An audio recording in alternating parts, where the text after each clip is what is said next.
The Microsoft Surface Book 2 15-inch has been on the market now for a couple of weeks, but it's garnering a bit of controversy. Today, we're going to find out whether or not it actually drains while playing video games and if it's a problem or not. Let's find out.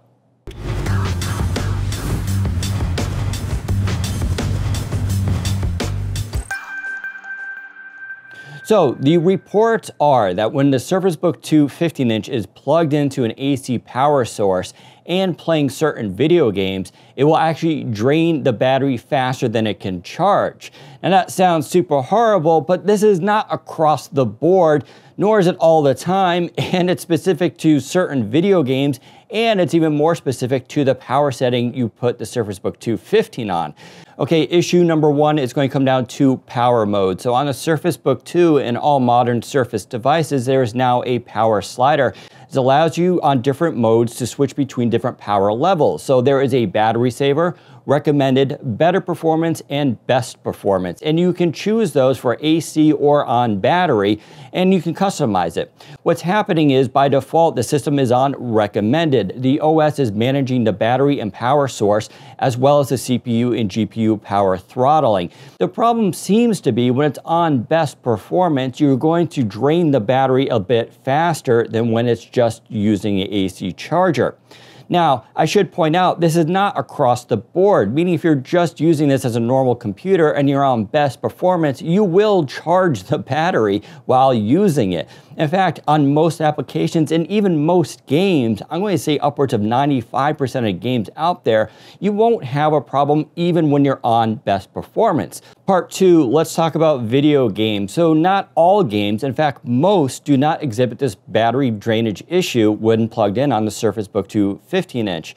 But we can choose Destiny 2. That is the one that's most often cited. In fact, Tom Warren from The Verge contacted me before the Surface Book 2 15-inch review went live, and I was able to confirm with him that the game does in fact drain the battery. Now that sounds really bad, but Destiny 2 is kind of a weird game. Let me explain why. When you first install it on a Surface Book 2, the default resolution is going to be 1282 by 728. By default, the native resolution on Surface Book 2 is 3240 by 2160. Moreover, you can't actually change the resolution in the game. It's just weird. You do have everything set to high, including the anti-aliasing and other settings, but the resolution is fixed, and that's not even an ideal resolution. However, you can change it by installing the GeForce Experience app. The app looks at what's installed on your device for video games, as well as the CPU and GPU, and then balances and recommends certain settings when based on AC power or battery power. And because of that feature, you can now go and change the resolution in Destiny 2. And now what's weird about this is when it's at the default resolution, which is not good, it actually does drain the battery when playing. However, if you up the resolution to something higher and more preferable, it doesn't. Now, part of this is because it's probably turning off anti-aliasing and some other features that you may not find necessary. Personally, I value higher resolution over anti-aliasing, especially on a 15-inch display where I'm playing a first-person shooter. I'm not going to really notice those kind of things. But what's more interesting here is I'm playing Destiny 2 now at near 60 frames per second and at a higher resolution and charging the battery while playing, even when on high performance mode. Now, I did start a Reddit thread asking people for feedback on this, and it's a little bit mixed. Some games, including World of Tanks, Fortnite, and supposedly Overwatch on Max, do cause some battery drain. Now, I've not actually confirmed those, so you have to take that as it is. Other games like Witcher 3, Civilization 6, Dishonored 2, PUBG, Doom, and as I mentioned earlier, Destiny 2 on certain settings do not cause the battery drain. Part 3, let's talk about the charger. So Surface Book 2 ships with a 102 watt charger. That's the same one that came with the Surface Book Performance Base. It's a pretty good charger, and for most people out there, you'll never have an issue. However, as a lot of people point out, gaming laptops tend to ship with chargers at 150 watts or higher.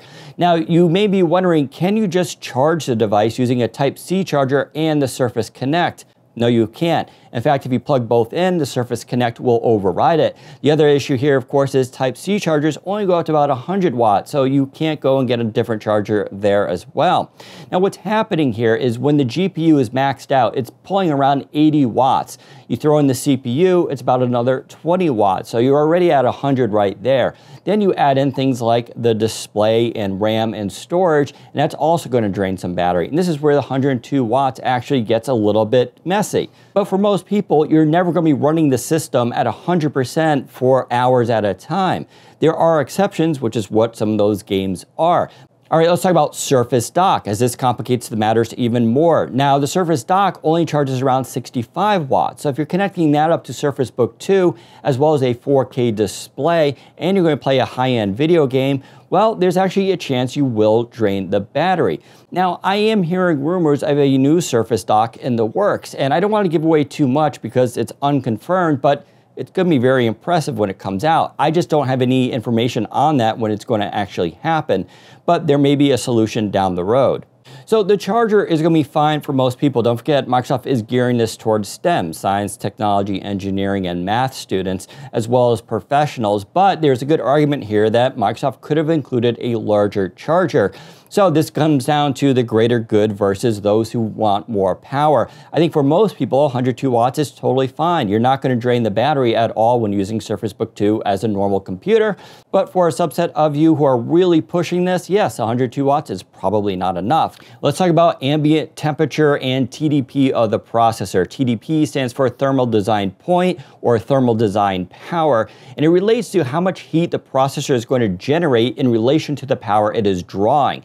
Now, what these processors are doing today is drawing power at a certain wattage, in this case around 20, although it can peak up to 25 watts, but it manipulates it based on how much heat there is. This is called power limit throttling, and it relates to the temperature of the chassis of the computer.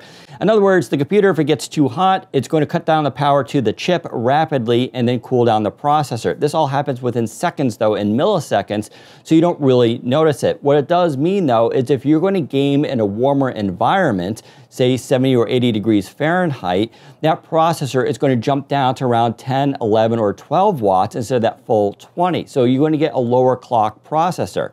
Now, alternatively, if you want to game in a very cool environment, that processor can run at a higher wattage. So what does this all mean? It comes down to if you're going to game in a cooler environment, you may actually draw more power from the battery and from the AC outlet than if you're in a warmer environment. Okay, let's bring it all in when it comes to the Surface Book 2 and the power drainage issue. As you can see, there are a lot of variables involved, depending on what game you choose, the resolution you set it at, and whether or not your room's hot or even cold. All that will affect this. Now, I'm going to say most people will never exhibit this issue. It's only in the rare cases where you're really pushing the GPU and CPU and you've set the device to go to max performance. In those situations, you're at risk for having this problem. Even still, you're only talking about 5 to 10% battery drainage per hour, meaning you'd probably have to game for 5 hours even to drain the battery 50%. Now, for some of you, that is totally unacceptable. And I hate to do the whataboutisms, but yeah, I mean, MacBook Pros have exhibited this problem too in the past, and some gaming laptops have had this issue as well. So it's not that uncommon, although whether or not you find it acceptable will be up to you. I'm not here to tell you it's totally fine. I'm just saying I don't think it's that big of a deal. As to what Microsoft can do to fix this, well, I see two options. Obviously, they can make a larger charger, but that will take a few months before it gets to market. They have to design it, build it, test it, and then get it into the market, and that could take at least 6 months. Now, as to why they wouldn't include that in the box, well, I don't think most people would actually benefit from having a larger charger outside of it being bigger and heavier.